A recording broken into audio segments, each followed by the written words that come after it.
What's up? How's it going? Hey, how you doing? Hey. Hey.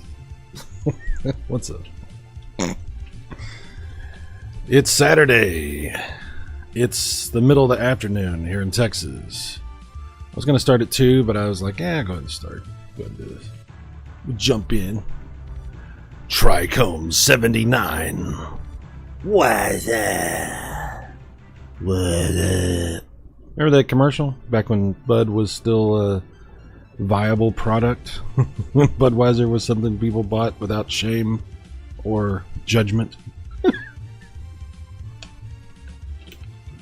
The good old days. All right. I'm just hanging out today. The purpose of this stream is pretty much just to touch base with everybody on things, to bring up comments that people have made, address questions people have had about whatever, this and that and the other thing. You know how that happens. Like, I mean, maybe it comes across like I'm trying to be like, let me address all of your questions and comments and provide you my expert, blah, blah, blah, blah, blah, blah, blah, blah, blah, blah. Maybe that's what it comes across. But what it's actually, I just haven't had time to really respond to a lot of stuff that I've seen for, comments on videos and questions about stuff. And if anybody had anything they wanted to bring up, I figured, once in a while, it's fun to just catch up with people. It's fun to, just to, go through stuff. So that's what we're doing today. We're just hanging out, having a little fun, going through some stuff. As far as the comments go, I'm going to go backwards in time. I'm going to start with the most recent and work my way backwards. The reason for that is because I think the more recent comments have probably more interest to people, because the older you get, stuff, a lot of times the questions are already answered or people don't care anymore. Whatever. So we'll just go back. We're going to go back in time. Yeah. And like I said, if you got any comments or questions or thoughts or theories, conspiracy theories or whatever, anything crazy, not too crazy. We're not going to get into like the dark web, but like if you got anything you want to say, throw it in the chat. You're welcome to. Also, I will mention that I do have my Discord voice channel activated. If you would like to join the Discord voice channel and chit chat along with me, you're welcome to do that. Assuming that you understand that we're just hanging out having fun. We're not here to get into any drama or weird stuff, in which case you're welcome. So if you don't know how to get to my Discord, there is a link on the top of my YouTube channel, and let me see if I can just post it in the chat also so it's available, because I always forget about doing that. And Discord is like, I'm an old man. I'm an old boomer, so Discord's a little difficult for me to navigate. All right, so how do I get my link again? How do I do that? Let's see here. Link. The link to the past. Create invite. Here it is. Okay, I think I got it. I think we're good. There. You guys let me know if you can see that and if that link works for you, if you're interested in using it. That'll take you to my Discord, where we have fun conversations of all kinds. And of course, my video chat is also available. All right. Back to what we were doing a second ago. All right. We're talking about the comments. We're going to start at the top and work our way down, just like I like to do. You know what I'm saying? That's right, ladies. First one is from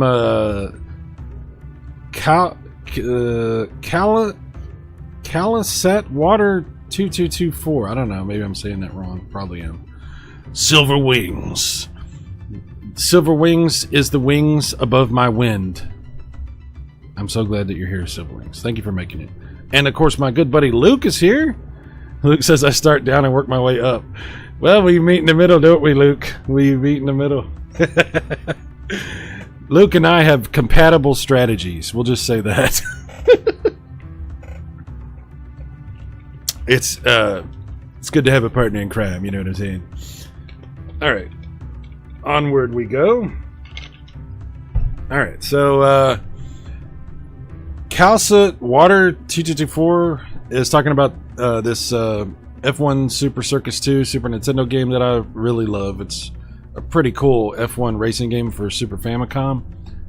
And he says he gave up on it because it doesn't have an option to skip the qualifying sessions. Dude, I relate to what you're saying, because sometimes you just want to jump in and play a damn racing game. And you don't want to sit there and try to qualify and go through all this stuff. It can be annoying. Even as far back as pole position. The old school Namco arcade racer that you play it on, you know, whatever. It's emulators and all kinds of stuff, but they also have all these other versions for, I mean, Atari 2600, 5200, Atari Computer. They even have Intellivision versions of pole position. You always have to qualify, you know? I just want to race, okay? Why do I have to prove that I'm good enough to be in your race? I just want to race. What's with the judgment right off the bat? Take my word for it. Let me race. If I suck, I suck. If he dies, he dies, you know? But no, you got to qualify. So I relate to what you're saying. But I will say, if you can tolerate the judgment of having to qualify, then F1 Super Circus 2 on the Super Famicom is freaking great, man. It's like a chef's kiss. Mwah, mwah. You know, it's fantastic. I really like it a lot. I like it a lot. Prepare to qualify. Alright, so sympathize, but it's a good game. Neuromancer XL had an interesting comment that actually got me thinking. I saw this in the middle of the night, and I responded to it because this is one of the reasons I wanted to do this, because I was like, okay, let me do one of these streams again and talk about me. Ugh. Yeah, I know. He says, I may be wrong, but I feel like you canceled the pre-order because you're afraid you can't flip it and make more, or at least sell it as easily as you'd want. He's talking about me canceling my Analog Duo pre-order. This was a while back.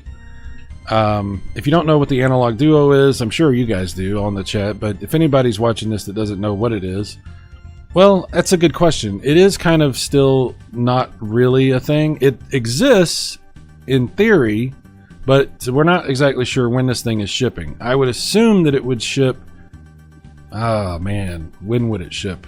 Before the end of the year, maybe? By the middle of next year? I don't know, something like that. The Analog Duo is an FPGA console, which is really cool. And this is the coolest one that I've ever seen. This one lets you play TurboGrafx, PC Engine, Hue cards, and turbo chips, and all of the CD stuff. It has built-in support for all the system cards, and it will even let you play Super Graphics stuff. It has support for real controllers, so you can actually use a real PC Engine or Turbo Duo controller on this thing. It's just phenomenal. It's fantastic, and I think, I think it's great. Now, I had one of these pre-ordered, and after giving it an enormous amount of thought, I decided to go ahead and cancel it. There's a couple of reasons why I did that. Number one, in order to pre-order it, you had to pay for the whole thing. Okay, it wasn't like you put down a small amount of money. You had to pay the whole shebang, which was like $300 and something total, which is really not that expensive for what you're getting. I mean, it's really cool, but it's still $300 and something. And this happened to catch me at a moment in my life when I had to answer a lot of tough questions about finances. That's a big thing. Okay, money, it's kind of it's kind of the thing. So I had to answer a bunch of personal questions about finances. I was in the middle of a strange situation with employment, going from one thing to another, and it was difficult. There's a lot of things going on. So money was a big thing. The other thing I started to think about was, do I need this thing? I own a TurboGrafx CD. which thankfully we'll get into that in a little bit. There's a story to that. It's cool, but anyway. Also own a Turbo Duo PC Engine Duo RX, and I also am able to play TurboGrafx stuff through emulation. And emulation has gotten very, very good for TurboGrafx stuff. So I had to ask myself, do I need this? Do I want this? Am I willing to pay for this? Is this something that I want to do that with? And I know that they're going to be hard to get. I know that there's not going to be a crap ton of these things made because it's a very niche product. And there's some other people out there who I'm sure would love to have a place in line should I step out of line. I mean, I don't know what the availability actually will be, but that was my assumption at the time. So I'm like, let me give this a lot of thought. What I ended up deciding was, yeah, I'm going to go ahead and cancel my pre-order. And I needed that money. I really did. And I don't regret canceling it because, like I said, I already have a lot of ways to play these games. And it wasn't something I needed to do. The comment brought up something which it made me think about a lot of stuff, because I was like, I had I think people, maybe when they see you make a decision like that, they don't really understand all of what's going on, because obviously I didn't explain everything very well.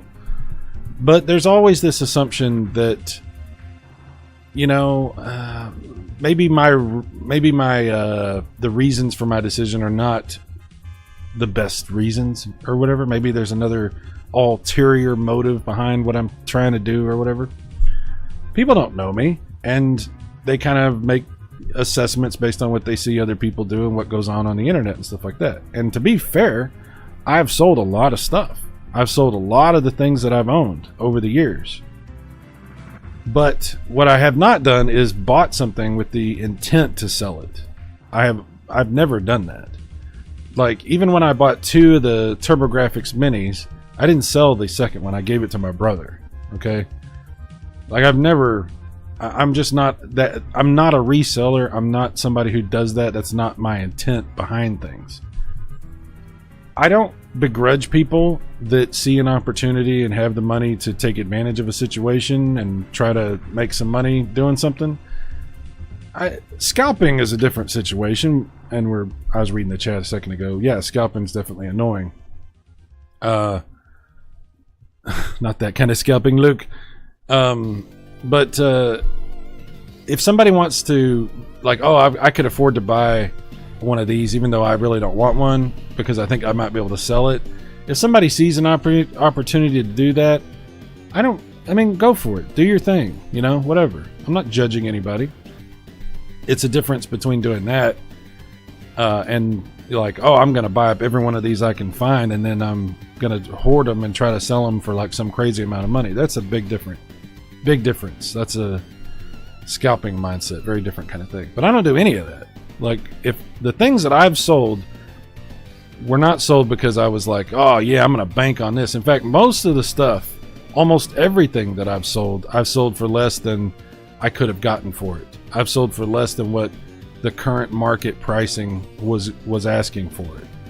Even when I sold my Atari Jaguar with my games, I got way less for it than what I could have gotten for it.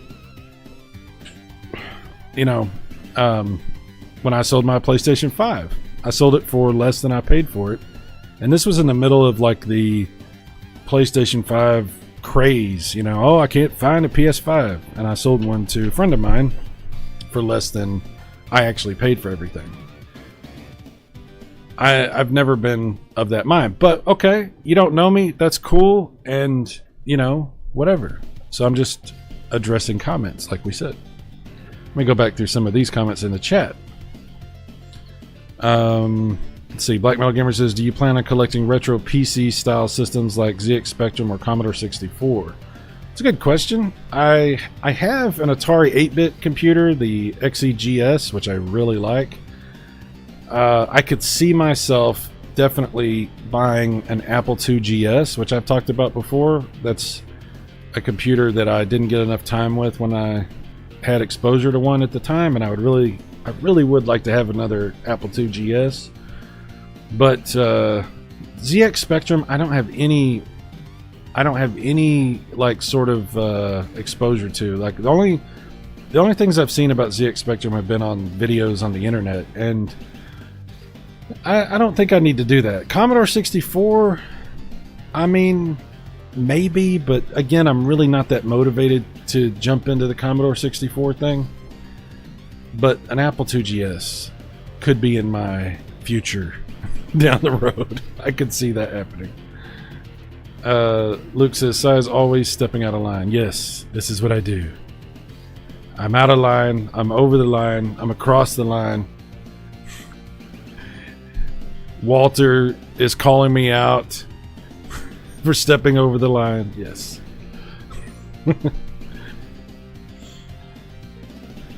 Over the line's habitual line stepper. Yes, Tricon, you're absolutely right. All right. Anyway, so I don't know if I think I made myself clear talking about the whole resale controversy, the accusation that I canceled my pre-order for the Analog Duo because I wasn't going to be able to flip it for more than for a lot of money or something like that. That was not part of my thought process. But like I said, I don't begrudge Neuromancer XL or any other Neuromancer for that matter, whether they be XL or small, medium, large, whatever. Bubblegum Gun, which sounds like an awesome weapon, 3292, also commented on this video, says upgrading old hardware is better than emulating old hardware. There's something about modding old stuff that emulating doesn't get. It's an interesting thought, actually, because I kind of have always thought, I've always kind of been opposed to the idea of modifying old hardware up until recently, and I got my I got my Atari 7800 AV modded. I got my Intellivision AV modded, which is on its way back to me now. Hopefully I should have it on Monday. I'm very excited. The way the mail usually works, though, they tell me Monday, it'll be here Tuesday. That's usually what happens. But, you know, Chris Courage has helped me out. He's been a great friend to me. He's modded a couple of things for me now. He also fixed, and I said I was going to talk about this. He fixed my TurboGrafx CD, and he had texted me and told me that there was this going on and that going on. He's like, okay, so do you want me to replace the laser? Because I might have to if you want to play CDRs on this thing. And of course I'm like, yeah, we need to do that. Because I don't actually own any retail discs for the TurboGrafx CD anymore. Everything I have is CDRs. I was like, yeah, let's do that. So he's done a full rework on the thing, and that's coming back in the same box as my Intellivision. So I'm excited. I'm excited about that very much. So yeah, modding old hardware I think is pretty cool these days. I definitely have come around to that idea. I'm not saying that I would be willing to, like Chris kept trying to get me to mod my my PC Engine Duo to do RGB, and I think that's pretty cool, but my problem is I don't have a CRT that supports RGB. Otherwise I think I might do that, but I'm okay. I'm okay for right now. That's something to give thought to, though. Definitely something to give thought to. Tricom says, for me, the Analog Duo was a want and not a need. I have hardware acquisition issues. My TG16 collection isn't that extensive. Yeah, I mean, good luck doing that. Good luck getting real games for the TurboGrafx or the TurboGrafx CD. It's very expensive stuff. Silverwing says, I have Fighting Street on the Turbo CD. Yeah, I used to have Fighting Street.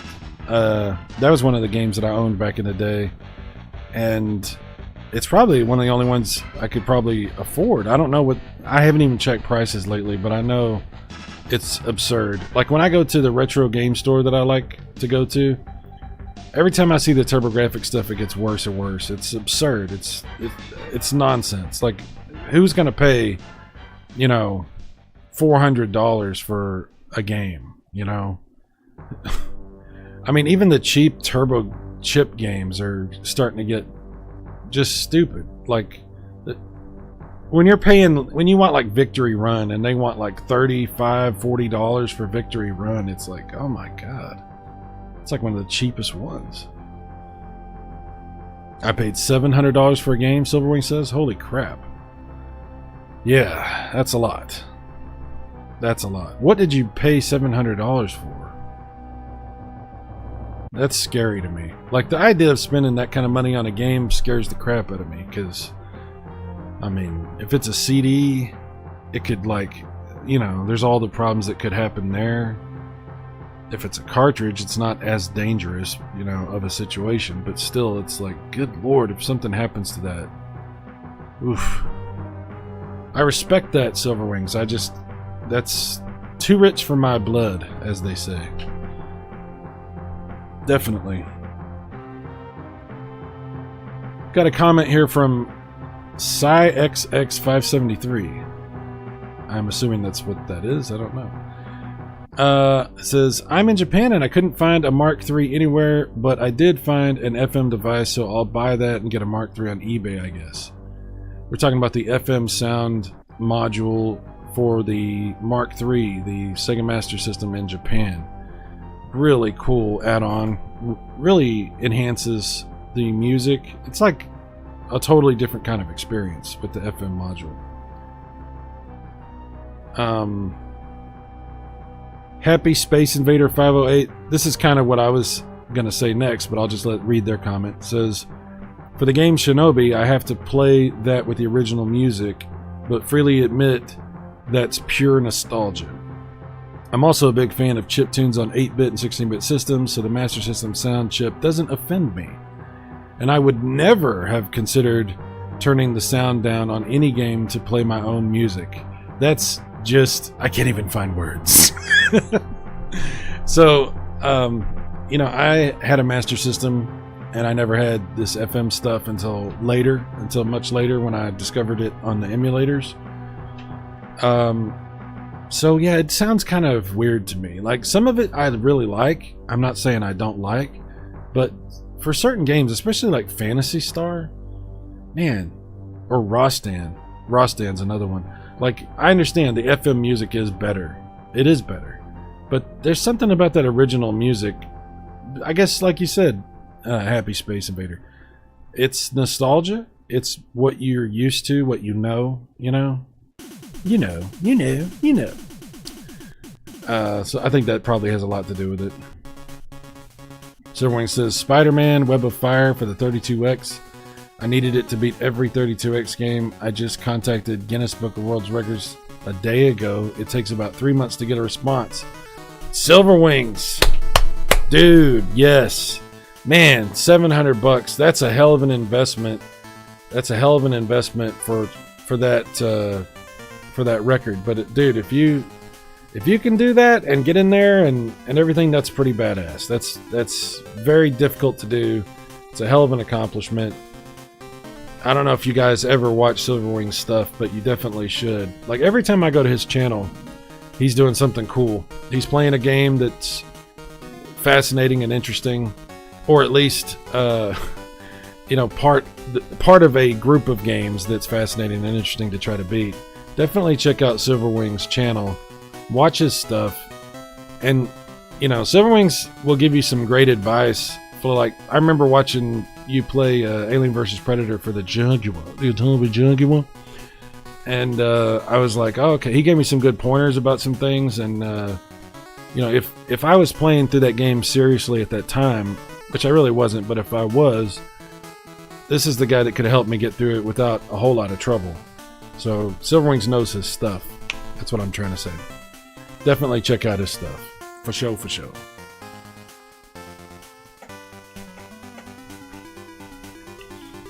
Alright. By the way, they did upgrade that Big P EMU. The Atari Jaguar emulator that's, you know, based on the one for the Atari 50 collection. Apparently there's a version of it out now that enhances Alien vs Predator and has support for a huge amount of players and online play, which I'm really anxious. One of these days I'm gonna have to try that. because that would be really cool. I never played Alien vs. Predator or anything but single player. So that would be really awesome. I'm very curious to see how far this guy pushes this emulator that he's got, and if he's able to do some more enhancements on some other games.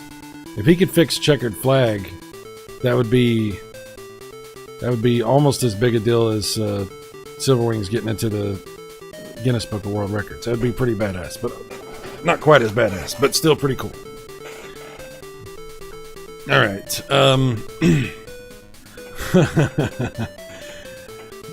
Luke once again brings up the unfortunate situation with Max and his terrible take on the Hyperstone heist.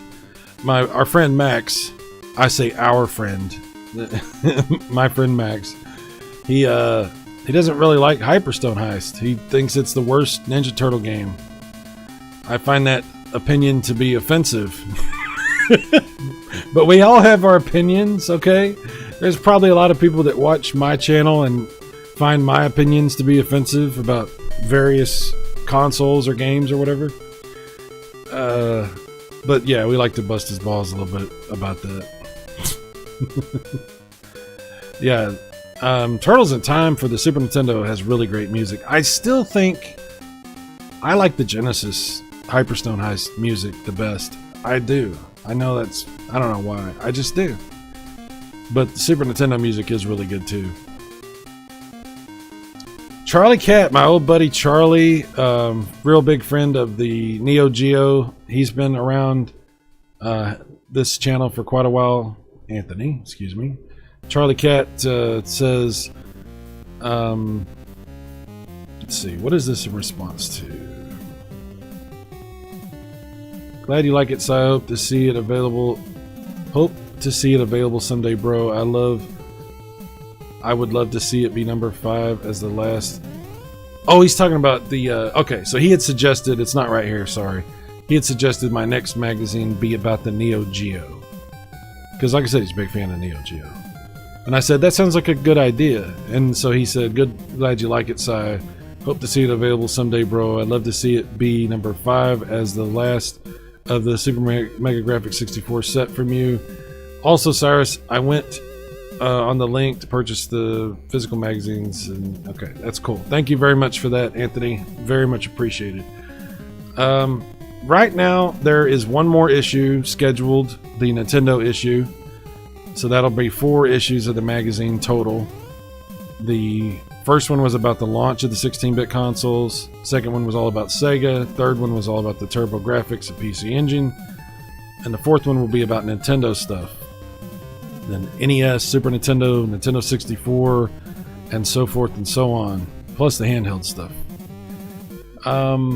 Beyond that, I am open to listening to ideas, and I'm considering ideas for things, but I'm not yet committing to anything past the 4 issues.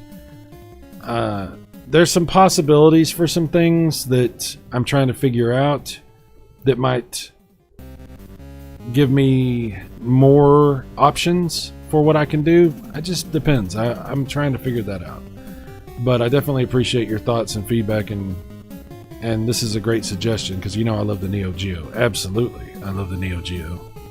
I have done a offensively low amount of Neo Geo coverage on my channel, so I apologize about that.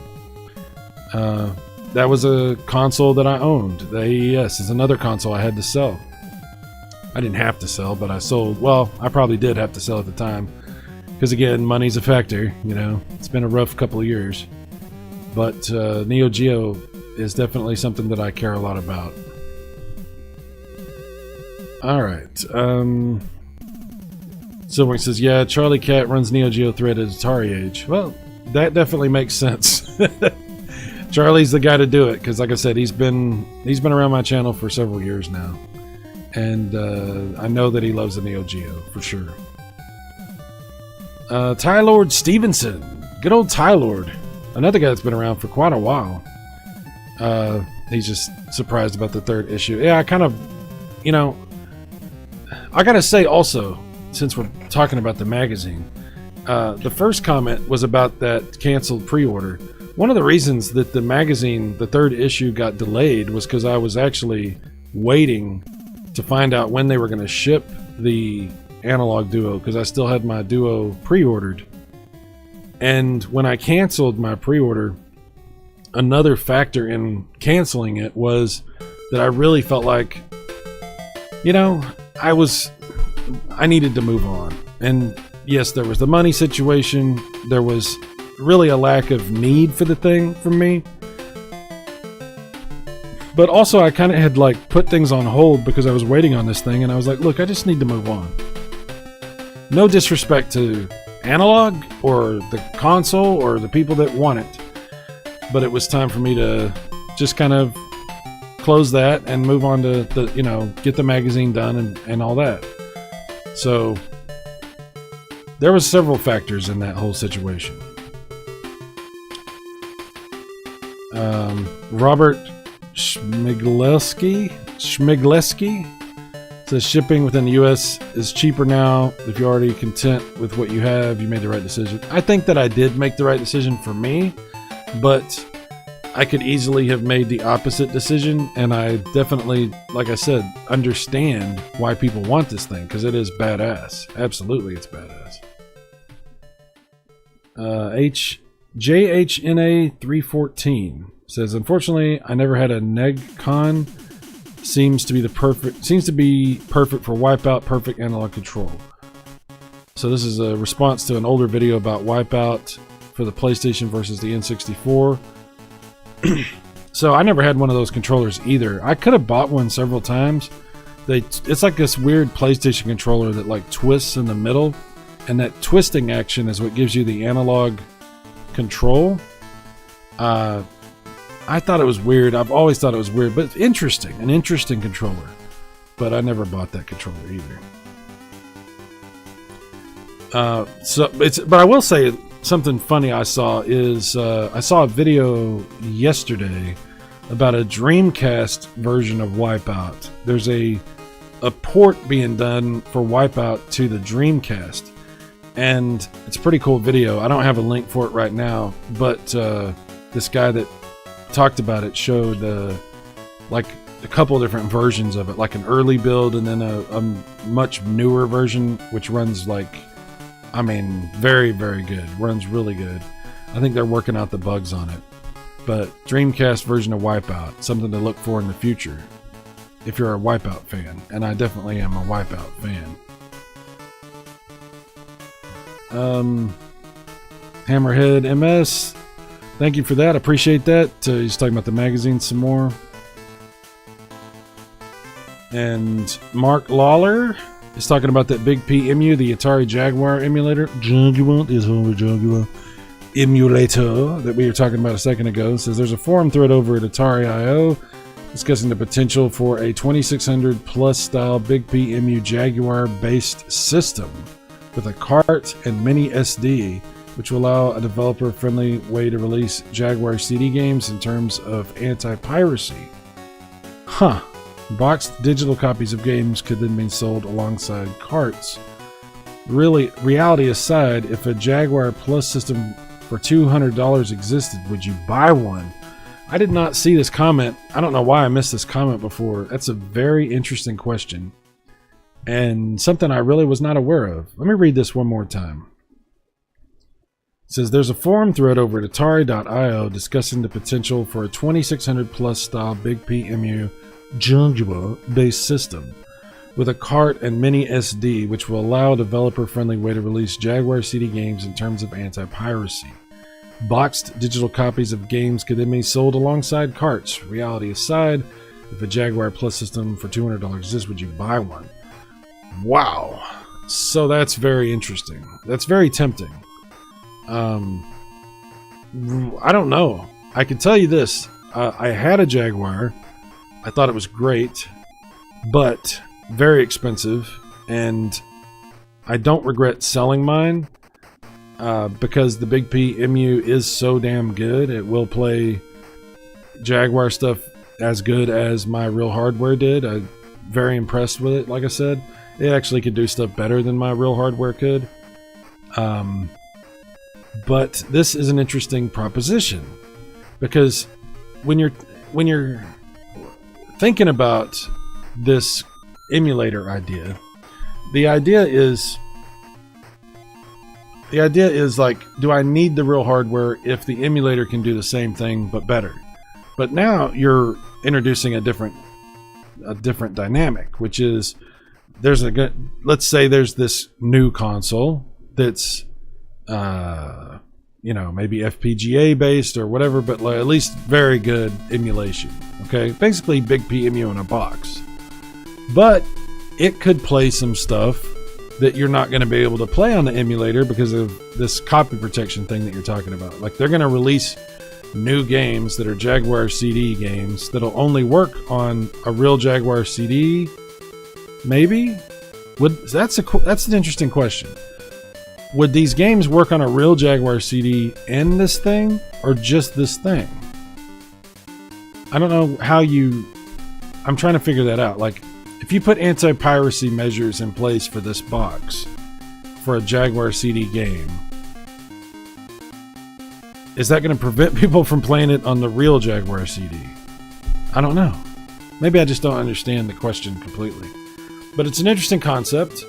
A $200 Jaguar with the CD built in that's modern hardware. It sounds interesting.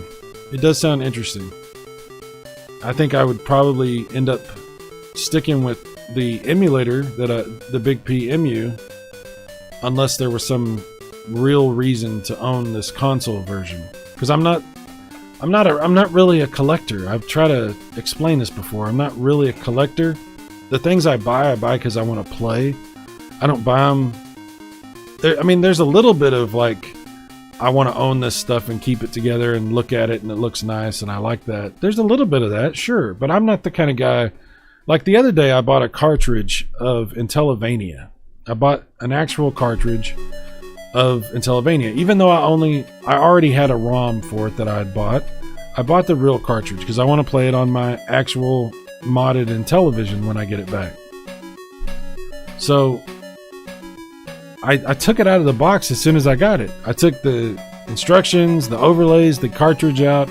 I set the box aside, and I put it with all of my other collection of Intellivision cartridges, which are all just stored loosely in this big plastic bin because I play them. I don't want to keep messing with the boxes every time I want to play an Intellivision game. So it's in there with all of my, I don't know how many damn 80-something games or whatever that I have for Intellivision. So yeah, that's my point. Is if I buy stuff, I'm buying it to play it. I'm not buying it as a trophy to like stick up on a shelf somewhere.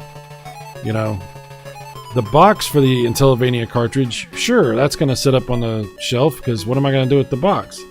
I would have bought the game even if it didn't have the box if I could have got a better price because I'm that guy. I'm that guy. But it's cool to have the box. I'm not saying it's not. But yeah, anyway. Tricone says that game is awesome. Yeah, Intellavania really is. It's very impressive. I played through it quite a bit on the emulator, but I really want to play it with the real hardware, you know, with no input lag and using the actual controller to see how it handles with that controller, and just very curious about that. And just to see it running on my actual Intellivision will be really cool. There's just something about that. There's something really cool about running these homebrew games on the real hardware and seeing it run and experiencing that, maybe picking up on a couple of little things that are different.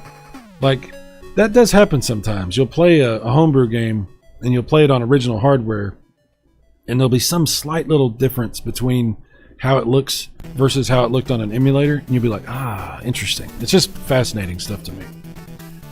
Tricom says, I can't believe how good it looks. Intellavania is fantastic. Yeah, Anthropomorphic Force is also another homebrew game that I bought the ROM for. Trying to find a cartridge for that. If I can, that would be great. Anthropomorphic Force is fantastic. There's several. There's actually probably about 6 or 7 homebrew games that I've seen for Intellivision that are of that caliber. That are just, I mean, basically like, it could have competed with the Nintendo. It could have competed with the NES. if that quality of game had been available on the Intellivision. It's just amazing to see that they're able to do so many things. I mean, it's crazy.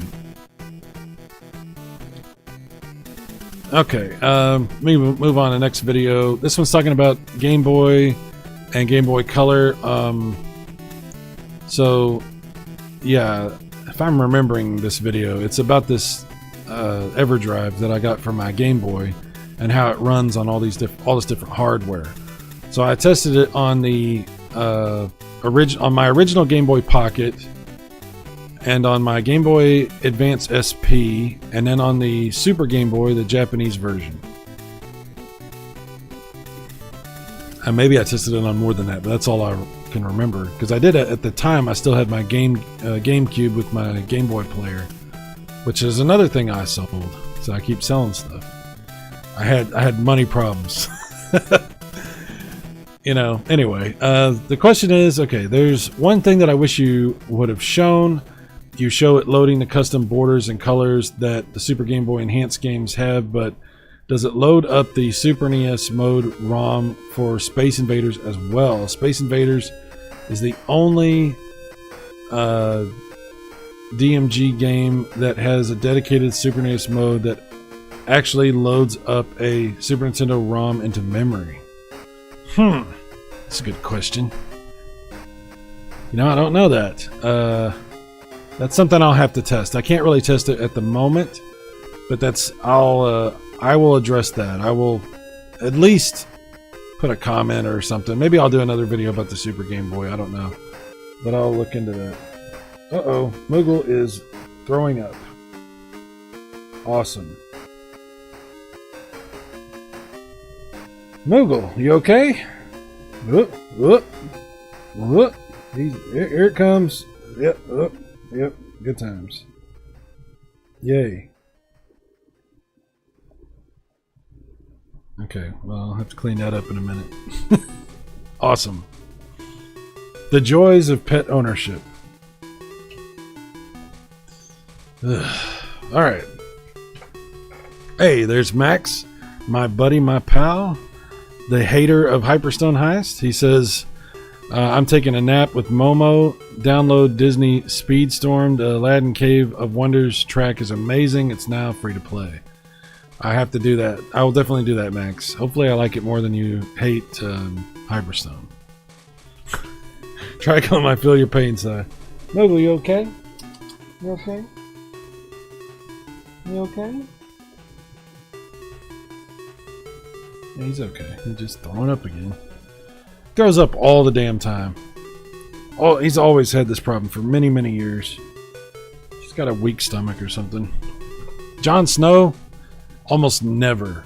The only reason Jon Snow will ever hack anything up is if, like, sometimes Jon Snow likes to play with twist ties. You know, those little twist ties that they seal up your bread with, you know? So I give him twist ties to play with because he loves them. He plays with them. He runs around all over the place playing with these things. Once in a while, he'll like try to swallow one or something, and then he'll hack it up. But he doesn't really throw up. But Moogle will actually just, it's not good. Let's just say that. It's not a good situation. But he's a good cat. Max says, it's better than Hyperstone Heist. Well,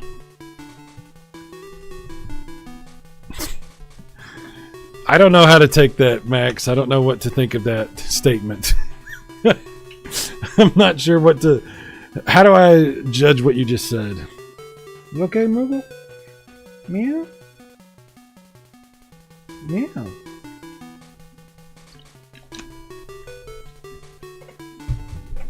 Let's see if I can get him to talk to y'all. Moogle, you okay? Y'all hear him? What's up, Moogle? I don't know if y'all could hear him or not.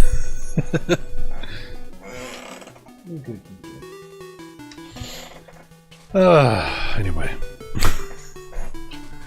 Trackham says, does he ever target furniture or your bed? That's my favorite. Oh, dude. My couch in my living room, the sides of the couch are and it's not presentable. We'll just say that. Between Mogul and Jon Snow, the side of my couch is not how it originally came. Let's just say that. It's not in good shape. Max says, please move on from the cat vomit. Please, I'm going to take back my like. Damn, dude. Fine. Sheesh. Trying to dictate my channel. Who do you think you are, Max? Coming in here trying to tell me how to run my channel. I respect your opinion, and I don't want to go back to it either. So we'll move on from that. Tricom says, coming from Max, there's a lot to unpack with that statement. Yes. Yes. Yes, there is. Television Gamer ordered them. Yeah, thank you, sir. Thank you for that. Just so you guys know, in case there's any question about this, I don't make money on these magazines. The digital versions are free. There's links to that on the videos where I talk about the magazines. At least the last video, anyway. And the physical version, I don't make any money on that either. The only reason it costs so much is because the publisher charges a ridiculous amount, which is something I'm trying to do something about, but for right now, there's really nothing I could do.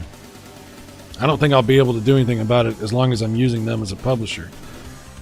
But, yeah, these 4 issues, the first 3 that are out now and the next one, are going to all be through that publisher.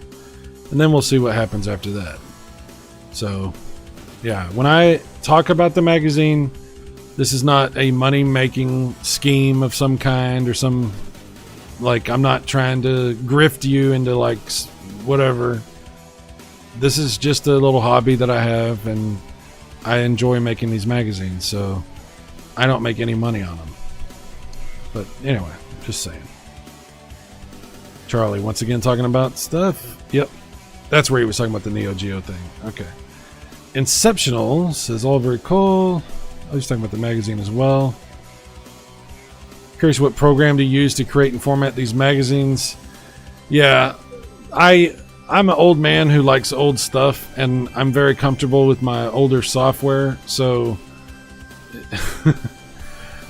my image editor is an old version of PaintShop Pro, and I use MS Word for most of my formatting for my text for actually making the magazine that eventually gets exported to a PDF file. Which I think I've pretty much maxed out the limits of what I can do with Microsoft Word. So I really do need to learn a better tool for doing all that. But it's what I know and I'm very comfortable with, so that's why I've used that.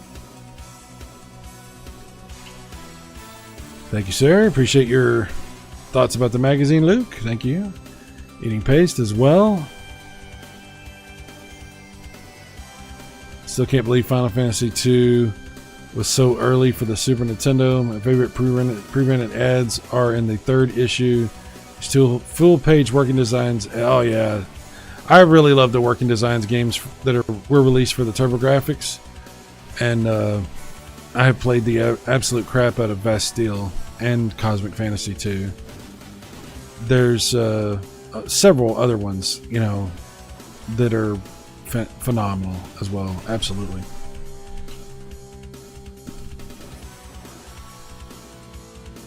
Tricom says, oh yeah, respect, PSP is eternal. The PlayStation Portable is fantastic. You know I love the PlayStation Portable. I have a PSP Go, and I also have like a PSP, I think it's the 2000. I had another one, I think it was the 3000, and I gave that one to my brother.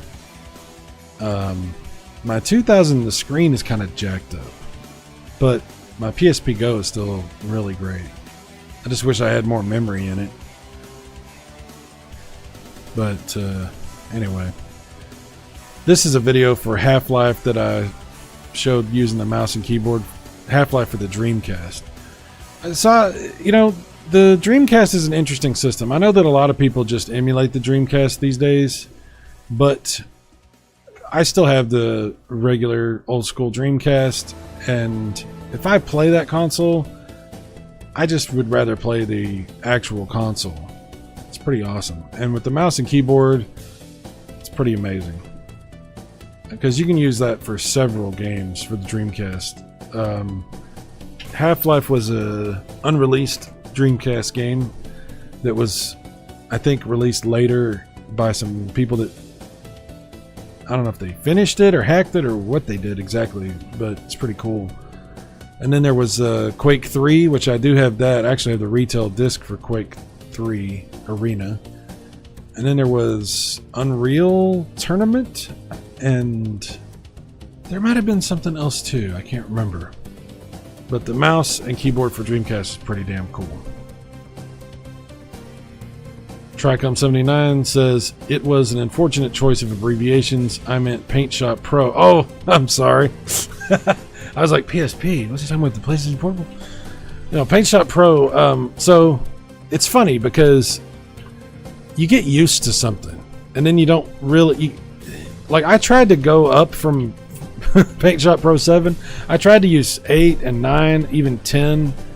And there were certain little things that they changed, which I still don't understand why they changed about how you use that software.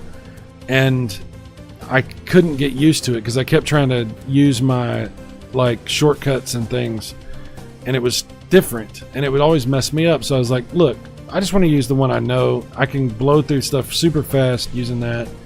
So I just stuck with 7. But I really do need to, I need to go back and learn some newer stuff. I don't like the Adobe stuff. I don't like Premiere. I don't like Photoshop. I just don't like the way they do stuff. I've tried them, and the usage is just so different from what I'm used to that it just, I have never been comfortable with those. So I don't know. Maybe I have to figure something else out. But still using Paint Shop Pro after all these years. Paint Shop Pro 7. I've been using that since I think I was in college when I started using that. It's pretty crazy.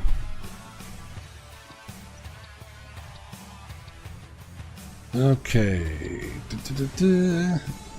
More talking about the magazine. I appreciate that very much. So here's an interesting video I did about converting your NES games into Super Nintendo games, which you can do with various degrees of success. Depending on what you're converting, you might get better results.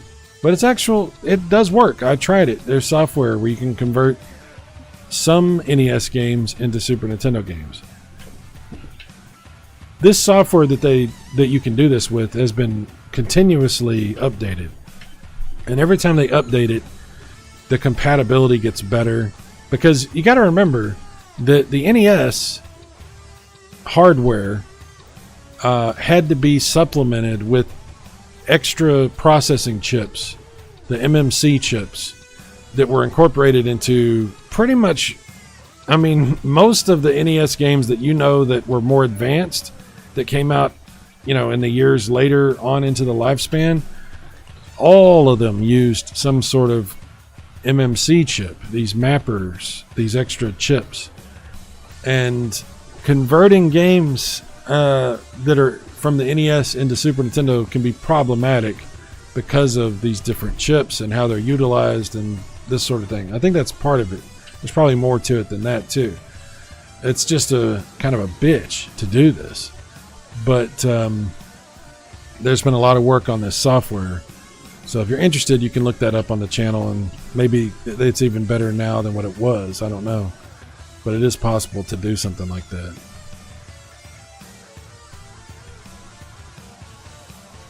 Tricom says, I always like Corel software better. Oh yeah, Corel Draw and Corel. They've made didn't Corel buy Paint Shop Pro at some point? I can't remember all the different naming things and companies that bought different companies and stuff. So I don't know. Because Paint Shop Pro used to be JASC, JASC, and then it got, I think it didn't, yeah, then Corel bought Paint Shop Pro. I don't even know anymore. It's like a keeping track of all that stuff. Anyway, sorry. Lars Bamble, okay, Interesting name. Says, this is regarding this Ridge Racer comparison video that I did for the N64 versus the PlayStation. He says, so I just discovered this video and you've got a new subscriber. Well, thank you, Lars. I appreciate that. Ridge Racer 64 in particular, I feel like doesn't get anywhere near the love it deserves on YouTube. Also, it is really interesting how perspective can be so subjective, and perhaps preconceived biases play such a role in how we view games. While I absolutely love the entire Ridge Racer series, well, minus Unbounded, but I don't really count that. I don't either, Lars. I don't either. Including all PlayStation games, my single favorite Ridge Racer game of all time is Ridge Racer 64. I gotta say, Lars, that's not an opinion I hear very much. In fact, I don't know that I've ever heard anybody actually say that before. But Ridge Racer 64 is really cool. He says, for me, I actually find all the original PlayStation games to be the more cartoony looking. The reason I love Ridge Racer 64 so much when it came out was it was the first game in the series that basically stacked up and even surpassed the arcades game's visuals. The PlayStation games always looked good for what they were, but they definitely just looked like PlayStation games. Ridge Racer 64 felt like it was running on a beefed up version of the Type 4 engine. Ridge Racer 64 had everything Type 4 had going on visually, with way better textures, and of course texture filtering and anti-aliasing. Better draw distance with zero pop-in, even more dynamic lighting effects, and my favorite thing about Ridge Racer 64 is that when you go to the end, you finally got to see the part of the city that's on the other side of the tunnel from the original Ridge Racer track. Type 4 was definitely the best of the PlayStation 1 games, but to me, 64 just surpassed it in every regard and was the best version of the purely distilled Ridge Racer experience on that console generation. Type 4's story elements to me felt tacked on and slowed down the pace of the game comparatively, even though Ridge Racer 64 recycled the first two games' tracks. It looked more realistic to me and still holds a lot better visually than Type 4. What you see as cartoony, I just see as a lot more solid looking. It always bugged me that all of the PlayStation textures were prone to warping and made of really apparent pixels. Even Type 4 wasn't immune to this. Anyway, I would put Type 4 on my number 3 spot overall in the Ridge Racer series. Ridge Racer 64 is number 1. My second favorite is actually Ridge Racer 6 on the Xbox 360. That's fascinating, actually. Huh. Okay. Oh, and the reason Ridge Racer 64 feels so much better with analog controls than the PlayStation games is because the N64 just has a way more precise analog stick with much less dead zone, virtually none really, than Sony's sticks have. I always notice this even when playing Type 4. It just feels a lot looser and less precise than 64 does. And it's just down to the controller itself. Anyway, thank you for making this video. They're both indeed excellent games. I played them both to death, but for me, Ridge Racer 64 definitely wins on all fronts, including graphically. Also, I feel like going forward, Ridge Racer 64 has ended up influencing a lot more later Ridge Racer games than Type 4 did. Wow. Interesting. Every game after Type 4 went back to the model that 64 and previous games had, keeping everything quick and snappy, no story mode, no more real-life locations, much more similar track design to the other games in N64. That is a very interesting comment. Wow.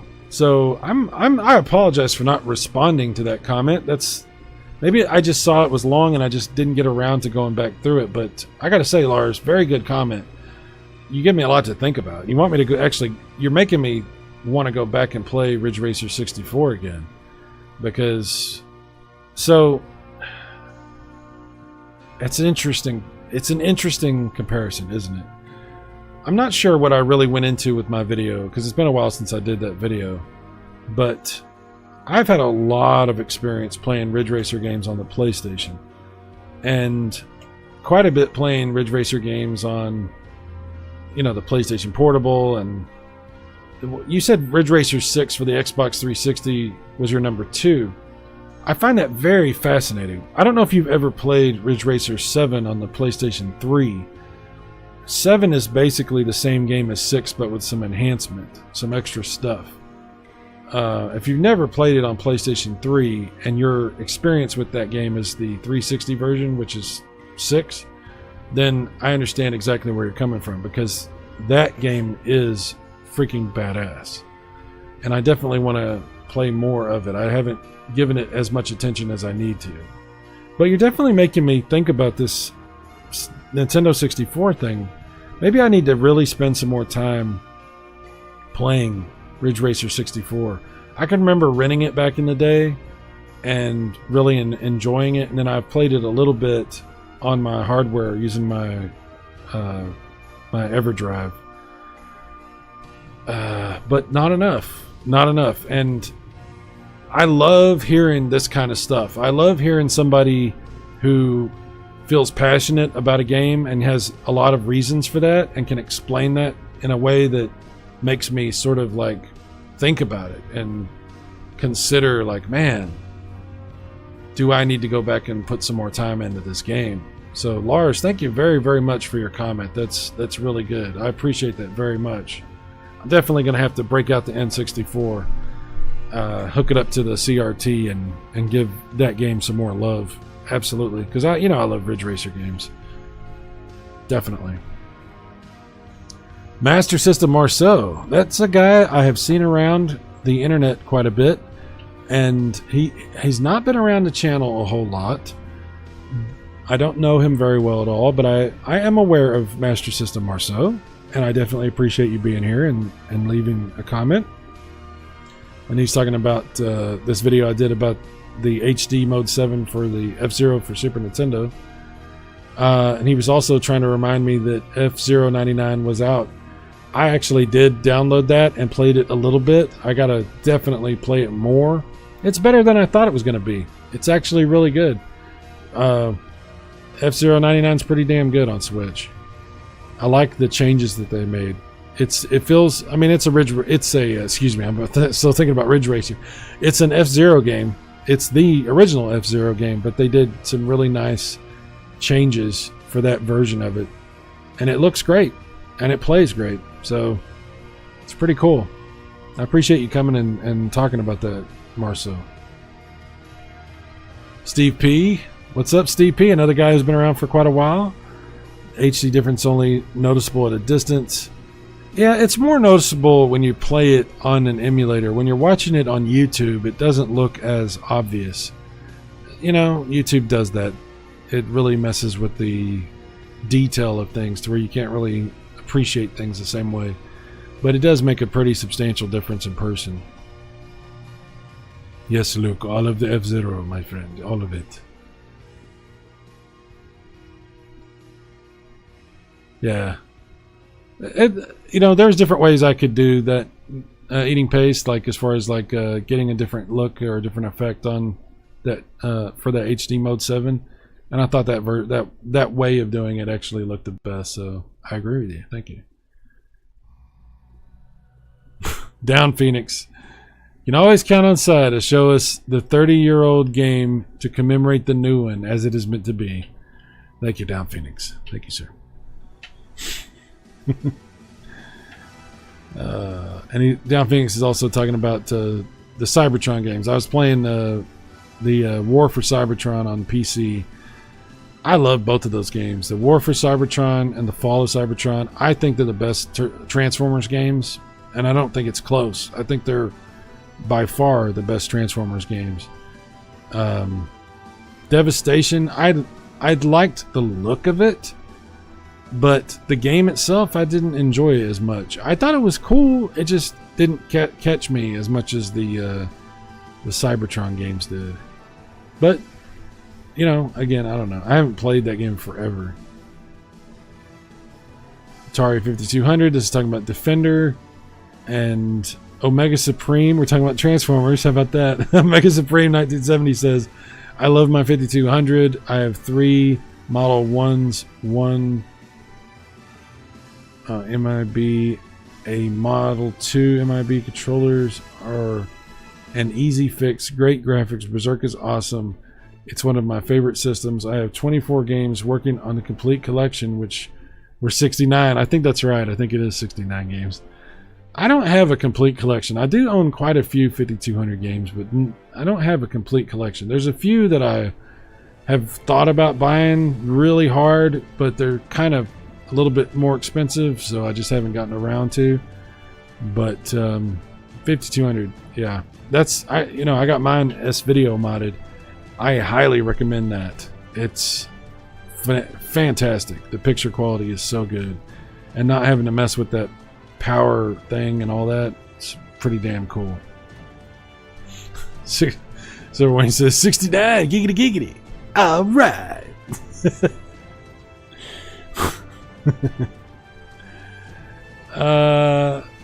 Oh, okay. This is where I made a little statement about having to block and ban people. Unfortunately, we have to do that sometimes. We don't like to do that. I hate doing that, but you got to have peace of mind, and sometimes the best way to do it is just to, punch people's tickets. Eventually people decide for themselves what they want to do. You can only warn people so many times. Love those beautiful gonzos. Roll that beautiful bean footage. TurboGrafx 16 CD-ROM. Yeah, that great system. My favorite systems. Downfingers can't ban us all. I think that I could actually, but I won't. We're changing. Yeah, I got you. Exceptional. Oh yeah, we're not going to go into that anymore. I've said enough about it. There's just certain people that you have to, you have to move on from. The physical copies give me such a good feeling of nostalgia. I'll happily wait until it gets here in the mail. I'll check it out. I'm sure I'll like. Oh, talking about the magazine. Yeah, thank you for that. Sorry. FMV. This was a funny comment. I thought this was hilarious. Mario Rossi XO6IM. I don't know. It's an interesting name. This is on a video where I was talking about full motion video games on the TurboGrafx 16 and PC Engine.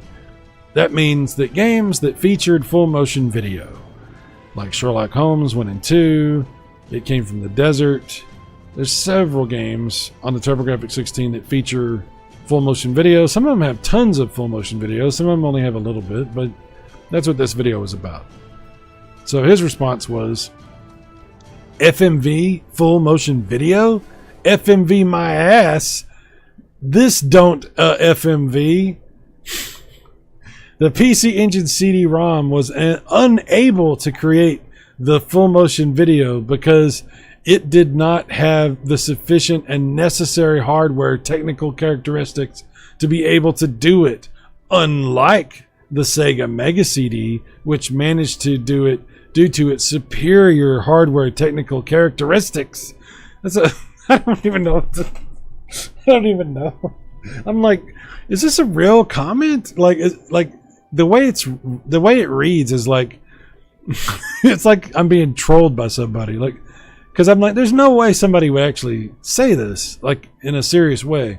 Like, there's to even go through that and pick that apart seems like silly, right? Because it's like the video is literally about me showing the FMV. It's funny. It's a funny comment. I don't know what else to say about it. I don't even know where to begin with it. It's just a funny comment. So whoever you are, Mario Rossi, whatever, I thought that was very funny. You definitely made me laugh, and I didn't take that as anything other than just a funny troll. So thank you, sir.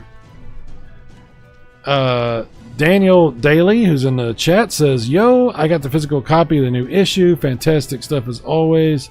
I work in an area where I can't bring in electronics, and having your magazines makes it a bit more bearable. Dude, Daniel, I appreciate that very much. It's just something that I have enjoyed doing, and I'm really happy that, I'm really happy to hear you that you liked it. That's why I'm doing it, just to share some fun stuff. with other people that like that kind of stuff. I love magazines. I love old school gaming magazines, and I definitely have very much enjoyed creating some and sharing them with people. And so your comment definitely is something that I appreciate. Thank you, Daniel. Okay, let's see. Luke's commenting on this video for Ninja Turtles 3 I did. Changed the channel name to Rewind Gaming. So I used the rewind feature a few times, let's just say, more than a few times, to get through this game. It was in the middle of the night. I was just goofing around playing this game, and I was just trying to get through it. So I just kept using the rewind thing over and over. And somebody came in, and they were really upset about it. And I was like, dude, get out of here.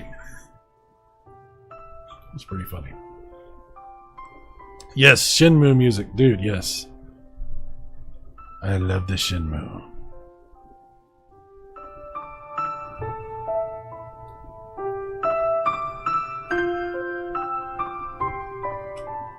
So relaxing.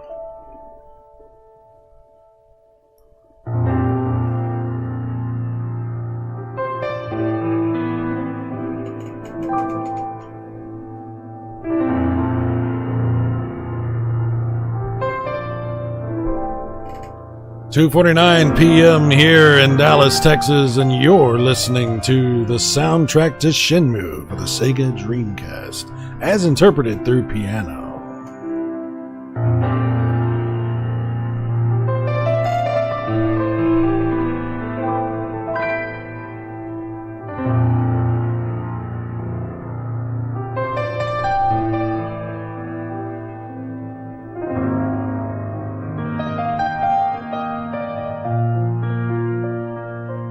High of 94 today with the sunny skies and a nice breeze from the southeast.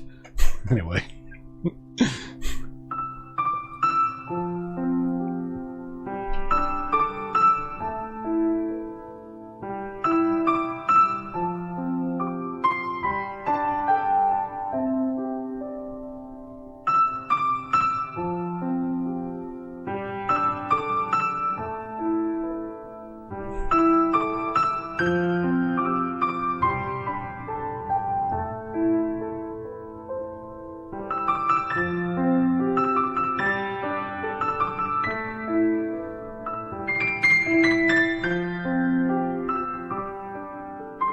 I felt you, yes. Neck and neck pain, absolutely.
Oh my god, what's more tragic, this Shenmue music or the story Tricom just told in the chat?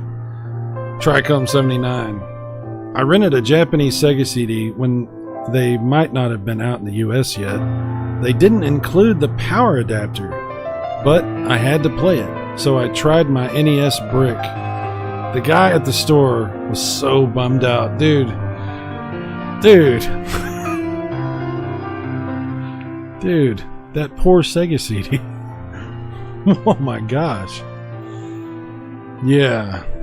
You picked the exact wrong combo. You know, there's a lot of consoles that you could use this power supply or that power supply and it wouldn't be a problem.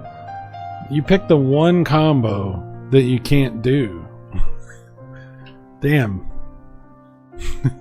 Damn, bro. RIP, yeah. That's terrible.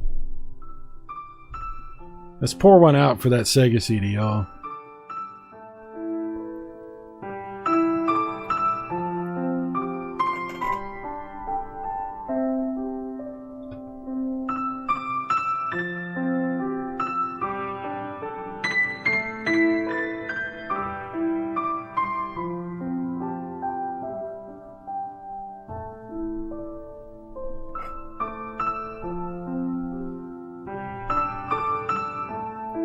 I'm pretty sure this stream will get copyrighted, but that's fine. I don't really care. I'm not doing this for money. Speaking of Sega CD, I did this comparison video for Fatal Fury Special for the PC Engine arcade CD-ROM, arcade system card CD-ROM, whatever, and the Sega CD version. The thing that sucked about this comparison video that I did is I used my PC Engine Duo RX with the composite output and compared that to my Sega CD using RGB. And so what that means is the signal quality from the Sega CD looks way better, okay? Which I mentioned in the video, but it doesn't help really mentioning it. It doesn't really matter because the difference is so substantial just from that. Ideally, what would have been best is probably to get my PC Engine Duo RGB modded and then do that comparison. That would have been ideal. But I don't really want to get my PC Engine Duo RGB modded. The next thing I could have done is I could have used composite out from my Sega CD. But I didn't want to do that either, because the composite output from the Sega CD or from the Genesis is terrible. It's not nearly as good as the output from the PC Engine Duo. So then it would have been the opposite problem of quality comparison. The other option that I could have done is used emulators. But if you're using emulators to compare two consoles, what are you doing? Because you're not comparing the consoles at that point, you're comparing emulators. So I couldn't come up with, I wanted to do the video, but I didn't really have the best setup to be able to do that video. So I don't know, maybe I shouldn't have done the comparison. It's hard to say. Drunk Monk Show says, nah man, I expected a lot more out of the Sega CD port than what I just watched. What I find shocking is that the Sega CD seems to be playing the voice samples on the Genesis deck instead of the Sega CD's PCM, causing it to sound scratchy and lo-fi. I'm also noticing missing samples like the fight announcer, which is also baffling when Fatal Fury 2, which is for just plain Genesis, has the announcer in it. The alternating day-night cycles of the background are missing. There's no sprite zoom when characters switch planes. Some of the spectators, like the dancers on Duck's stage and farmers on Joe's stage, are missing. The breakable Japanese panels on Yubei's stage are missing. The Gears and Billy's stage don't move, and I could go on.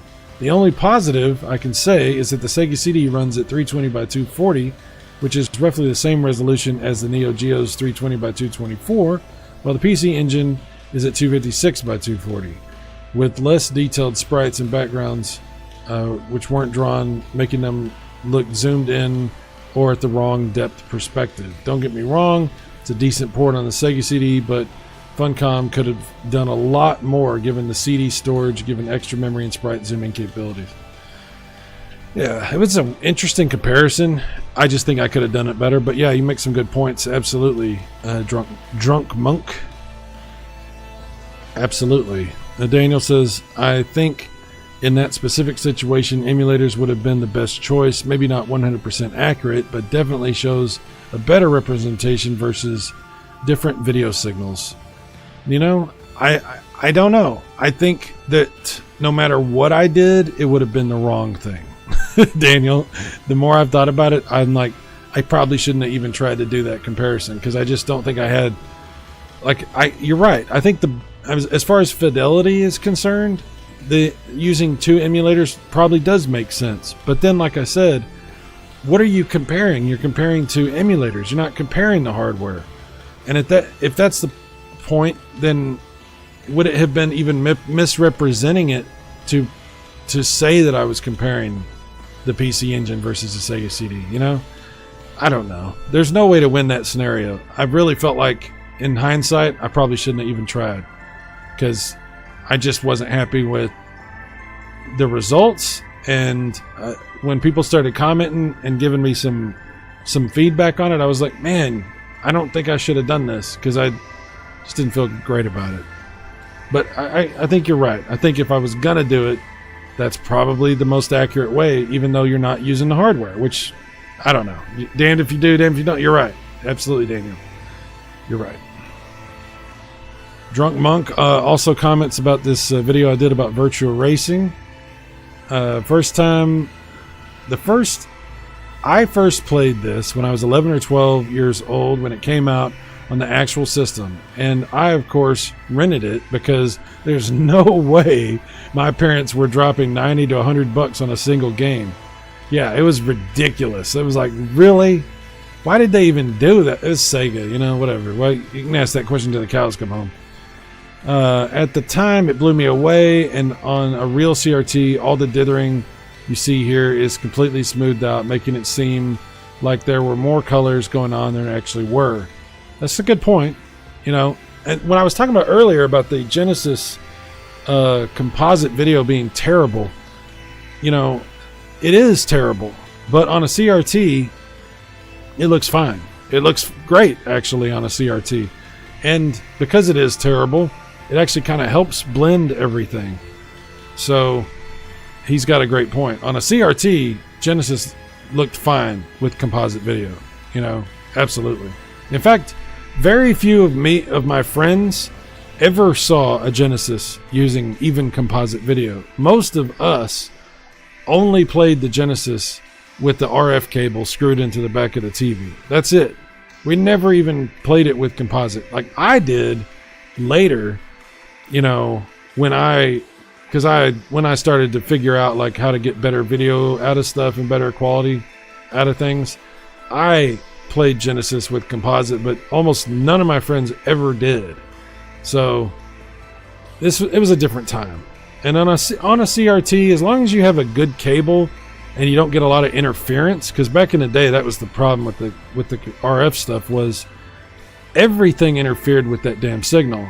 You had the VCR on. Make sure you turn the VCR off. Somebody's running the microwave. Now we've got interference on the signal. Turn off the ceiling fan. We're getting, you know, there was like every little thing would mess with your TV signal. It's so weird. Okay, I jumped in the middle of that. Funny thing was, at around the same time period, there was also Virtua Fighter 2 at the video rental for Genesis. That had me grabbing it and going to the counter while I was waiting in line. I looked at the back of the box and saw it was still 2D sprites. It's still an alright port, but it's kind of disappointing that it didn't have an SV chip. Yeah, no kidding. That was a strange port. Virtua Fighter 2 on the Genesis. It's pretty strange. I mean, now, if you see it, it doesn't seem strange, because it just seems like, oh, they did a demake or something, you know? It's like a demake of Virtua Fighter 2. But at the time, it was like, what the hell is this crap? You know? So, I got you. Totally feel you on that. The Quivering Quasar is a guy who's got the Analog Duo pre-ordered. I hope you get one sooner rather than later, dude, and I hope it's amazing. I definitely hope so. Another guy talking about that PlayStation to N64 comparison of Ridge Racer. Ridge Racer 64 easily the best. See, I gotta go back and play this. You guys are really making me want to spend more time on it. I don't know. Maybe I was not... I don't even remember what I said in this video. Maybe I was too harsh. Maybe... I don't know. I'm gonna have to go back and play it some more. This guy here says the Sega Mega CD version is much better than the TurboGrafx version of Fatal Fury. Well, again, because of my decision on how I did that comparison, I actually don't blame him for saying that, because the quality of the video looks way better out of the Sega CD. So, here's a video I did about the 32X. Storage Room Game says, I love my 32X, Chaotix, Doom, Star Wars, Mortal Kombat 2, and now upgraded Doom. Oh, that upgraded Doom is fantastic. If you guys haven't seen that, the 32X version of Doom has a homebrew upgrade that's absolutely stunning. It runs way better than the Jaguar version. It runs really good, and you can use CD music and everything. It's fantastic. So yeah. Anthropomorphic Force, talking about that game. If you guys haven't seen that on Intellivision, holy crap, unbelievable. Akira 625 says, I saw this last year and it blew my mind. Could never imagine that the Intellivision was capable of doing something like that. Yeah, these games that they're doing on the Intellivision these days is like, it just doesn't make any sense to me. Like, you see these games and you're just like, how is this possible? This is the game I grew up with an Intellivision, okay? We had Astro Smash, we had Pitfall, we had Snafu, we had Space Armada. Come on. What the hell's going on here? It's difficult to believe. It really is difficult to believe. Oh my gosh. Tricom 79, is it still a tiny window? Oh, you talking about Doom? No, you can play full screen, high resolution. It looks way better than the Jaguar version, this upgraded version that they did for the 32X. In fact, they used a lot of the Jaguar assets. It's pretty damn cool. Like, there's a video I have on the channel somewhere where I'm showing some of this being played, some of this, for the 32X. It's amazing. And like I said, they went back and redid the soundtrack, but there's also, you can use the new soundtrack they did, which is really great, or you can use CD music.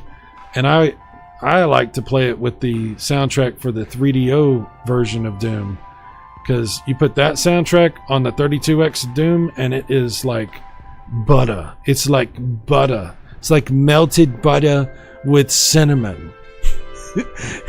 You just smear it across a bagel, you know what I'm saying? Oh my goodness. I got a new computer, a new PC, and I was doing some videos about it, playing, like Forza 7 was a game I was playing. I made a video about it here. One thing I wanted to say about that is, so I bought Forza 7 back when I had an Xbox One X. Loved that game, Forza Motorsport 7. And I bought it on Xbox, so I got it on PC. You get it on both, back in the day when you bought it. So I went to install this on my new computer, and I couldn't because it was delisted. They had taken Forza 7 off of the store for PC. But I did figure out a way to go back through my history and find it, and then I was able to install it. But I'm told that they do this for the Forza games all the time because of the licensing issues. So after a certain time, they have to take them off. They can't leave them on the store.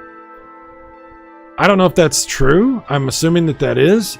It is kind of sus because they're bringing out a new Forza, and the new Forza Motorsport doesn't really look much better than Forza 7.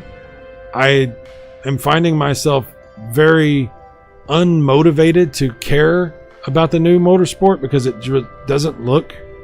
I mean, I would hope that it would be way, way, way better, but what I've seen so far doesn't look way, way, way better. It looks a little bit better. I know it has ray tracing, but I don't know. Is it that? I don't know. I feel like it's like a slight upgrade. It's like a new Madden game, It's like a little bit better, but come on, what are we doing? So, I don't know. Maybe they're delisting them because of licensing, or maybe they're delisting them because they're bringing out a new one, and they want you to buy the new one and not really compare it to the old one. I don't know. Who knows? Shmia, yeah. Sure. Did you smear it? I sure did. Oh my goodness. Here's a comment talking about that Virtua Racing. From Crimson Shadow 1140 says, there are much better ways to play Virtua Racing, particularly the Switch version, but I can't help but come back to the Mega Drive version every so often. Just find it incredibly charming. Yeah, the Mega Drive version is fascinating because of what it is. Because it is this 3D polygonal game that's running really fast on Genesis, hardware, with, of course, with the extra chip and everything. But it's just an interesting port. It is interesting for what it is. But Crimson Shadow is 100% right when he brings up the Switch version. That is the way to play Virtua Racing. If you don't have Virtua Racing on the Nintendo Switch, you need to get that if you're a fan of Virtua Racing, because that is the best version. It's better than the arcade version. It's better than any other version. It's really, really good. And it controls really good. It looks great. It's beautiful. Widescreen, 60 frames per second. I don't know why they don't put that on anything else. It's only on the Switch. They don't put it on PC or PlayStation or Xbox. Maybe that'll change at some point, but there's several of those Sega games that are only on the Switch. So there's your reason to own a Nintendo Switch. Exclusives. I mean, that was always the reason. But not just Nintendo exclusives. Sega exclusives. There's other exclusives, I'm sure. But yeah, Virtua Racing on the Switch is phenomenal. Oh, here's a response to the Neo Geo video where I talk about having to sell my AES. We were talking about me selling stuff earlier. Angry Calvin says, these games are accessible now. The big Neo Geo controller has a lot of games on it. Oh, he's talking about that big white controller that has all the games built in and all that. About twice as many as the Mini. These games used to cost a ton of money each. Probably not worth owning the console when the cartridges are ridiculously expensive anyway. See, so this is what I'm getting at. Sometimes you have to make a decision to sell something because you're like, what am I doing? What am I doing? I have this thing. I can't really use it the way I really want to because I just can't. There's no way I can't afford to do that, or it just doesn't make sense. And then having it around, you're worried, is something going to happen to this thing? Is it going to quit working at some point? Am I even using it?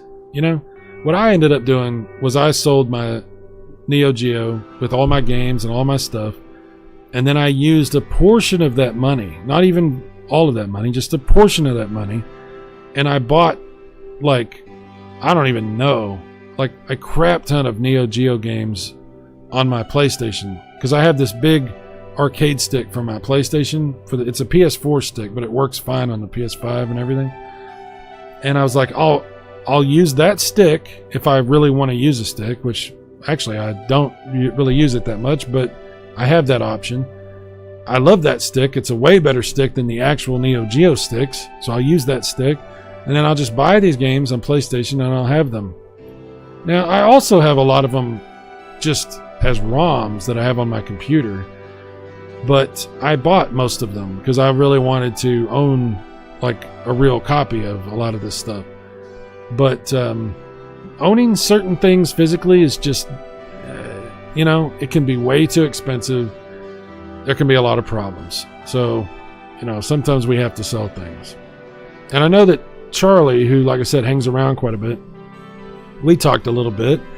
And he's obviously big time Neo Geo guy, runs that thread like y'all were talking about. He's really big into Neo Geo, but he never gave me any crap about selling my hardware, because I think most people would concede this fact. If you want to be a fan of Neo Geo, that's tough unless you're willing to embrace an emulator or FPGA thing or something like that, something to that effect, one of these mini consoles. So I think that the Neo Geo community, if it wants to continue, if you want to continue to have these kind of communities, you have to be pretty tolerant of newer ways to play these games, because otherwise your community just gets smaller and smaller if you're not willing to be inclusive and open-minded. So I really appreciate people like Charlie and people from that community understanding these decisions that we have to make sometimes. It is what it is.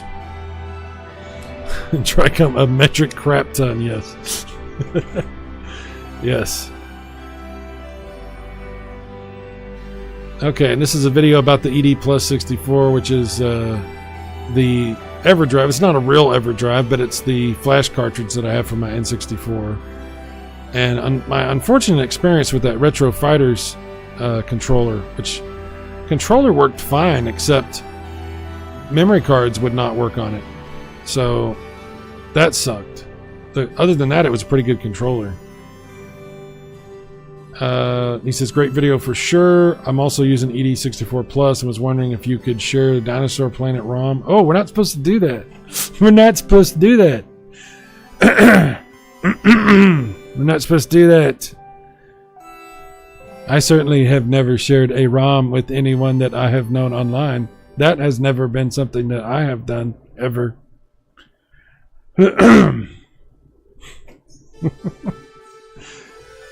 Oh. Look at this. Buy YouTube views. I'm sure that's a real comment. Production on point. Whatever. Will you consider trying to... Oh, this is about me getting this new computer. Born Distracted, who obviously been around forever. He asked me if I was willing to hook it up to my TV. No, man. Let me say this. PC gaming is something that I've struggled with. I'm just not a huge PC gamer. I do have this new computer, which is really cool. I'm very happy with it. But it's not getting hooked up to my TV. I'm not going to sit on my couch and try to do computer gaming. I did try to do that years ago. I bought this wireless keyboard, and it had like a touch panel for a mouse, like to use the mouse. I tried using a wireless mouse, because you have to use a mouse. I mean, there's really not a way to get around using a mouse and keyboard on PC gaming. It's just, I mean, you could use big picture mode on Steam, and you can get away with some stuff using a controller, but it's not set up like a console. So, yeah, I keep my PC, because, you know, there's a lot of things you're going to do with a PC. I keep it over, you know, with my desk, and that's where I do the PC gaming. DJC Game Studios. What's up, Chuck? He says, is this the horse racing stream? $100 on Magenta. Chuck, when I get my Intellivision back, which hopefully will be Monday, I will begin preparing plans for another horse racing stream. I haven't done one for quite a while. I love doing the horse racing stuff.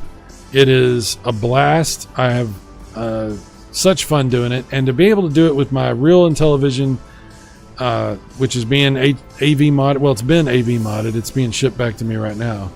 Once I get that and get it all set up, you better believe we're gonna schedule us a horse racing stream. I'm not saying it's gonna be next weekend, but it definitely could be. And we're going to have some fun. We're going to put fake money on fake horses and have a real good time. Thank you for bringing that up, dude. Chuck says, dude, I absolutely am in love with my AV modded Intellivision. Dude, I can't wait. I'm excited. I'm excited. I know it's going to be great. You know, I picked up a few games that I didn't have, some older games, and then I also picked up a cartridge of Intellivania, so I'm definitely looking forward to playing all of that. And I'm in the market for some more games. I put together a little list. Let me read my list of games real quick. This is just for you, Chuck, but anybody else that's listening, you can also listen as well. So these are the games for Intellivision that I'm looking at, trying to pick up. Some of these are cheap. Some of these cost a little bit more, but these are the ones that I'm looking at right now. Okay, now I'm not including homebrew games, although there are a bunch of homebrew games that I'm looking at as well. So this is like retail stuff. So here's my list. Okay, I don't own these games, but I'm looking for these games. I'm looking for good deals on these games. Number one, Donkey Kong Jr. Don't own that one. Okay, I don't know why. I have Donkey Kong, but I don't have Junior. Next is Safecracker. Yeah, I don't own Safecracker. I don't know how I got... I don't know. Don't ask me these questions. I can't deal with all these questions. Dig Dug. I don't have Dig Dug on Intellivision. I don't know. River Raid. Now I know River Raid is a little bit more expensive on Intellivision, but I still want the Intellivision version. Absolutely. I love River Raid that much. I'm willing to buy it for more than it's worth. Dungeons and Dragons Treasure of Tarman. I don't have that one. I have the other Dungeons and Dragons, but I don't have that one. And then Tron Solar Sailor. I have all the other Trons except for that one, the voice module game, Solar Sailor. I don't have that one. And here's a game that I thought that I was absolutely convinced that I owned until I bought Intellavania and I started looking for this game and realized I didn't have it. And that's Dracula. I don't know how I don't have Dracula, but I'd never bought that game. I think I must have put it in my cart like a bunch of times and just never pulled the trigger, but I don't have Dracula. So it's another iMagic game I got to get. So then I have on my list, I have baseball. So I don't own any baseball games. Which you got to tell me, Chuck, what's the best baseball game to get on the Intellivision? Because there's a few different ones. Which one should I be looking for? Because I don't own any baseball games for Intellivision. I don't know how. Baseball is like, you know why I think I don't own it? Because it's on that Intellivision flashback, and I would just play that. So, but I want to get the real cartridge, but I don't know which one to get. So let me know what suggestion you have for baseball. Next one is Popeye. So I have Popeye on the Atari 5200, and obviously I can play it on my XEGS, but I don't have it for anything else. I don't even know if it's on 2600, but I don't have that. I know it's not on 7800, and I don't have the Intellivision one, although I saw a pretty good price on one.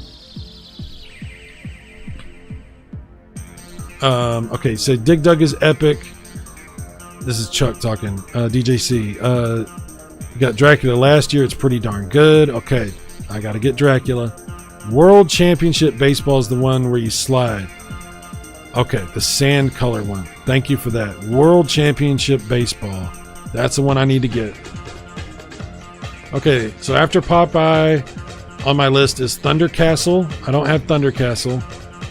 Motocross was another one that I was looking at. Frogger 2. I have Frogger, but I don't have Frogger 2. Pole Position. I was talking about Pole Position earlier. I love Pole Position. I love the 2600 version of Pole Position. 5200 version. I love Pole Position 2 on the 7800. Pole Position on the XEGS is awesome, but I don't have it for the Intellivision, so Pole Position. There's another game, the next game, which I've seen you play, and because of watching you play, I definitely want to get, and I still have never bought, which is Worm Womper. Worm Womper. Worm Womper. That game looks fun as hell, so I'm definitely wanting to get that. Chuck says Pole Position on television is awful. Oh no, I'm still gonna get it, but I like bad games sometimes.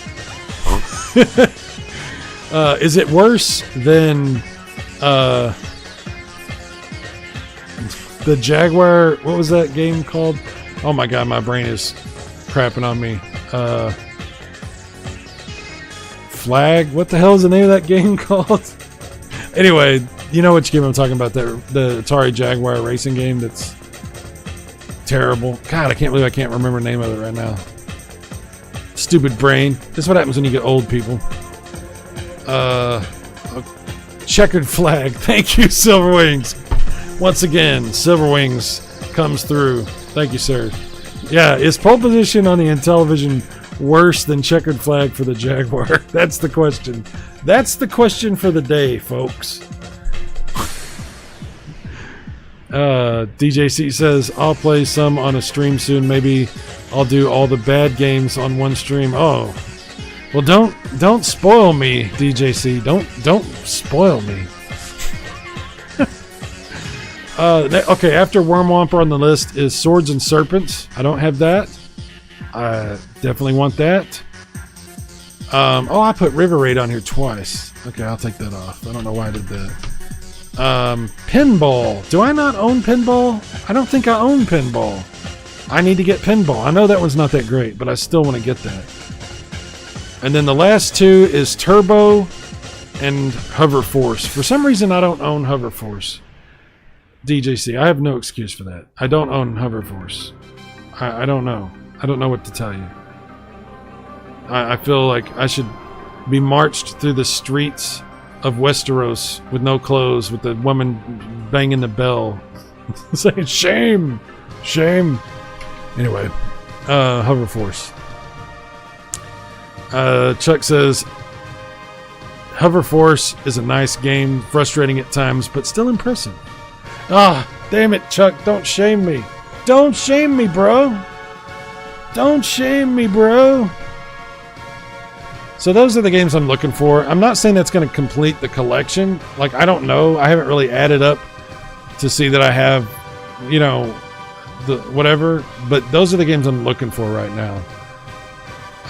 There'll probably still be several that I don't own after this, but these are the ones that I thought I might want to buy. So I'll be looking at those. So that would take me over 100 games at that point, but I don't know exactly how many in television games if I was to buy all those. So that would be pretty cool. Anyway, so I should get that back Monday, and then I can start doing in television stuff again. I'm also going to test out that TurboGrafx CD since Chris Courage replaced the laser. He did a whole bunch of stuff to it, and it put a whole new laser in it. So very curious to see how that's going to run. Chuck, if you ever have problems with your TurboGrafx stuff, and I think you mentioned having some issues, look up Chris Courage on YouTube. He's a really good guy. He's been working on stuff for me. He could probably get you a really good price on fixing some things or doing some mods on things. So, yeah. Your Duo needs a fix? Well, dude, look up Chris Courage, man. Trust me. He has good prices. He's a really trustworthy guy. He does really good work. He did my mod for my 7800, my mod for my Intellivision, and he's fixing my TurboGrafx CD. Silverwings, yeah. Look him up, man. Look him up. Chris Courage. His icon on YouTube looks like the thing from oh man, fuck my brain. Keith Courage. When you transform in Keith Courage into the, like, I don't know, the armored robot looking character when you go into the underworld stages, that's what his icon looks like. He's a really good guy.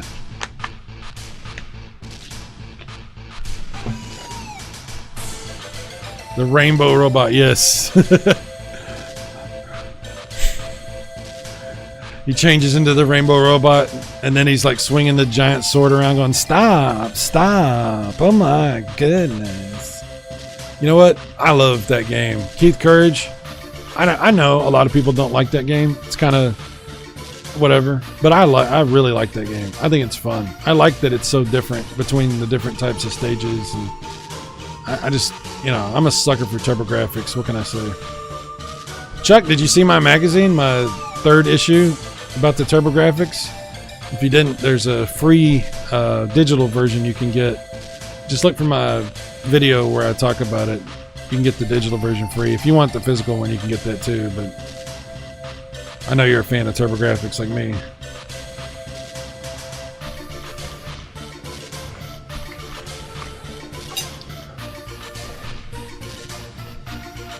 Oh yeah, dude, check it out. You know what I'll do? Hang on, I'll put a link up here to my stuff. Hang on. Uno momento. I'll put it in the chat. I'll put it in the description of this feed once I get done too.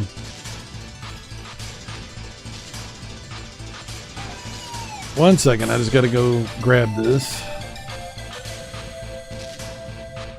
There we go. Okay, if you want the digital version, You can download that for free. It doesn't cost anything. You can get that from this link. And if you want the physical magazine, you can get that from my Lulu store. You have to pay for it, and I've got the price as low as I can get it. And that's the link coming up there for the Lulu store where you can get the physical magazine.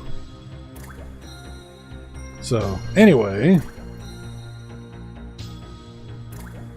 physical magazine's not free, but it's as cheap as I can make it. But the digital versions of all 3 magazines are free, and they're all in that drive, so you can download them all and have fun with them.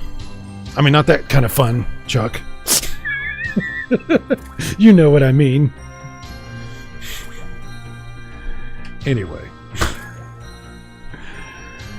Okay, guys, I'm going to wrap up here. I think that's quite a bit of stuff we got through, different comments and some good stuff. Oh, here's another one. Chuck, if you hadn't seen this, I got a video about this Mega Man CD for TurboGrafx.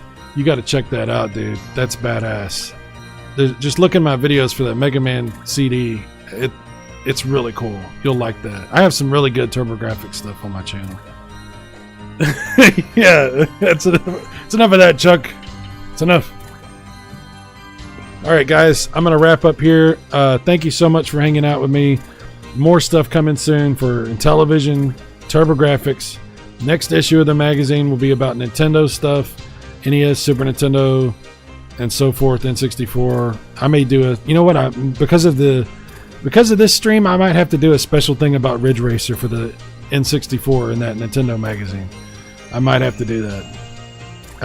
But anyways, oh, thank you, Chuck. I appreciate that. Silverwings, Chuck, Trichome 79, Daniel Daly, Max was here, Movie Madness and Entertainment. Go check out his stuff. This crazy mofo out there doing interviews with people about movies, and he's collecting VHS tapes now. It's crazy. He's out of his mind. He's wacky. Luke, thank you for being here as always. Black Metal Gamer, you know I love hanging out with you. Anybody else, if I missed you, I apologize. But we'll hang out again very soon. So guys, take care, and I'll see you next time. Bye-bye.